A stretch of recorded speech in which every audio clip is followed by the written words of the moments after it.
एक चुनौती हमारे सामने है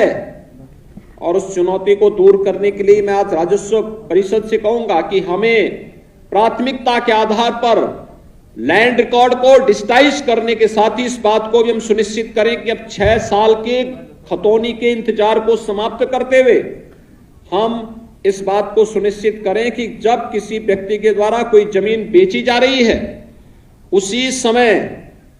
उसी समय उसका नाम उस खतौनी में दर्ज कराने का प्रावधान भी करने की तैयारी हो और दिखाई दे और एक निश्चित प्रक्रिया के साथ हम उसको जोड़ने का काम भी करें। क्योंकि होता क्या है, नहीं तो एक व्यक्ति बार बार एक ही जमीन को कई लोगों को बेचता है, वह तो पैसा लेकर के अपने आप गायब हो जाता है और जो बेचारे रजिस्ट्री करके कागज लेके बैठे रहते हैं कि जमीन हमारी, पता लगा कोई दूसरा ही व्यक्ति कब्जा करने के लिए गया, फिर उसमें विवाद होता है और कानून व्यवस्था की समस्या हमारे सामने खड़ी होती है। इसको हर हाल में रोकना पड़ेगा और इसलिए यह व्यवस्था प्रदेश के अंदर लागू करने का कार्य हमें एक समय सीमा के अंदर करना ही होगा, जिससे अधिक से अधिक लोगों को इससे राहत मिल सके और प्रदेश के अंदर कानून व्यवस्था की जो समस्या है उस समस्या का हम समाधान कर सके। रजिस्ट्री विभाग को भी, स्टैंप एंड रजिस्ट्रेशन विभाग को राजस्व विभाग के साथ मिलकर के एक व्यवस्था सुनिश्चित करनी होगी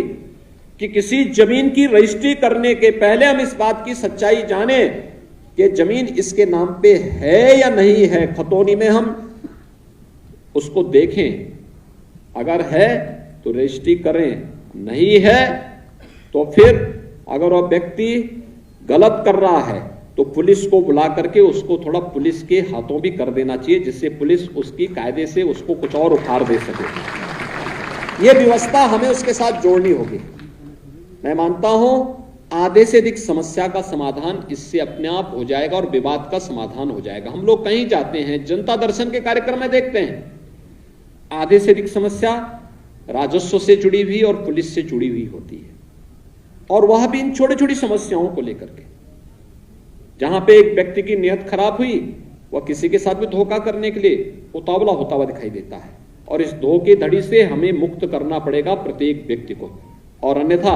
इसकी चपेट में ज्यादातर सरकारी कर्मचारी और सरकारी अधिकारी आते हैं। जब तक नौकरी सरकार का वेतन मिल रहा है तब तक उनकी सेहत पे कोई असर नहीं पड़ता, लेकिन सरकारी वेतन जैसे समाप्त होता है तब वो अपनी जमीन पे कब्जा करने के लिए जाते हैं। पता लगा पहले ही कोई दबंग वहां बैठा हुआ है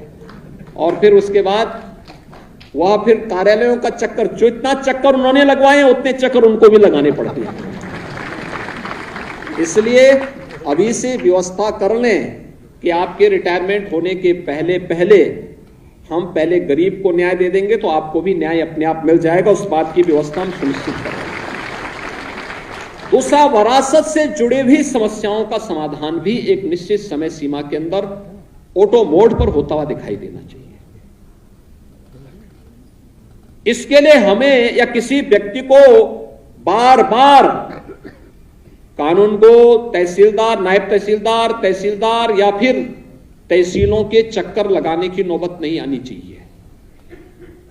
हम इस प्रकार का मैकेनिज्म तैयार करें। अभी तो एक अभियान चलाने की आवश्यकता है।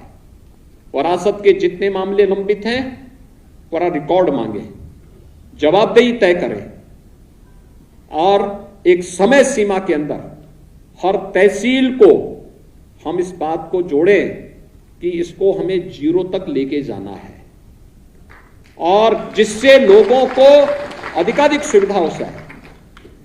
पैमाइश से जुड़ी हुई समस्या का समाधान भी हम लोग एक समय सीमा के अंदर कर लें, कोई पेंडिंग नहीं रहेगी। अगर ये राजस्व से जुड़ी हुई इन समस्याओं का समाधान हो जाता है तो अपराध में आधी से अधिक कमी हो जाती है और अपराध में कमी होती है तो हम प्रदेश के अंदर जिस कार्य में अनावश्यक समय खर्च करना पड़ता है उस समय का उपयोग हम किसी अन्य रचनात्मक कार्य के साथ करेंगे तो प्रदेश विकास के पथ पर अग्रसर होगा। Press the bell icon on the YouTube app and never miss another update.